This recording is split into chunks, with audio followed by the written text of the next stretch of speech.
The girl was just trying to take the subway home when she suddenly won a grand prize. Before she could even react, a drone scooped her up and flew her straight to the ceremony, celebrating the launch of the 7G network. Because she was the 77,777th visitor, she was chosen to cut the ribbon, but she had no idea what a 7G network even was. All she wanted was to go home. The host ignored her completely and insisted she press the button that would activate the 7G connection. The moment she pressed it, the entire world changed. In this new world, people transformed into animals after reaching adulthood. They still kept their human memories, but everyone worried they would eventually turn into real beasts. Jack was the only one who managed to keep a human body. He used to be handsome, but after the incident, he looked like an old man overnight. The girls, realizing they too would soon turn into animals, became discouraged. Even though animals came from humans, they still went feral when hungry. Everyone in the village waited anxiously for deliveries, because no one dared to leave town. Rumor had it that people in some places had already turned into trees. Alice hoped the delivery man would bring her good news. She had been trying to track down Jenny, the girl who pressed the button, but found nothing until Amy bought a potted plant, and the wrapping newspaper just happened to show Jenny's face. The date was from last month. Why had Jenny gone out of town? No one understood. They rushed to tell Jenny's grandmother. Hearing her granddaughter was still alive, the old woman burst into tears. But mice only lived 5 or 6 years. Alice made up her mind. She was going to find Jenny. The 7G network malfunction had caused the mutations, but no one knew how to turn things back. At first, people panicked, shocked by the strange animals they had become. Some got angry, some gave up.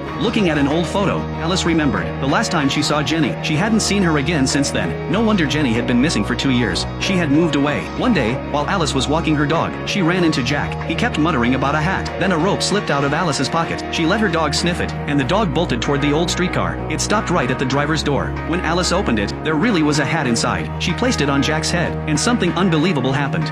ポンタロウのクソ野郎うんこまんめあれほど 7G はやめとけと言ったのに When Alice heard that the streetcar could reach Jenny's location, she was thrilled, but before Jack could recover, he turned back into an old man again. She thought the hat was the key, but several attempts failed. The next day, Alice said goodbye to her mother, went to school, and said her farewells to her teacher and friends. Before departing, she had already figured out the secret behind the hat, but Jack couldn't come with her. Alice learned how to operate the streetcar herself. Just then, her friends ran over. After hearing she was going to find Jenny, they insisted on joining her, and so, their journey to find Jenny in this ruined world officially began.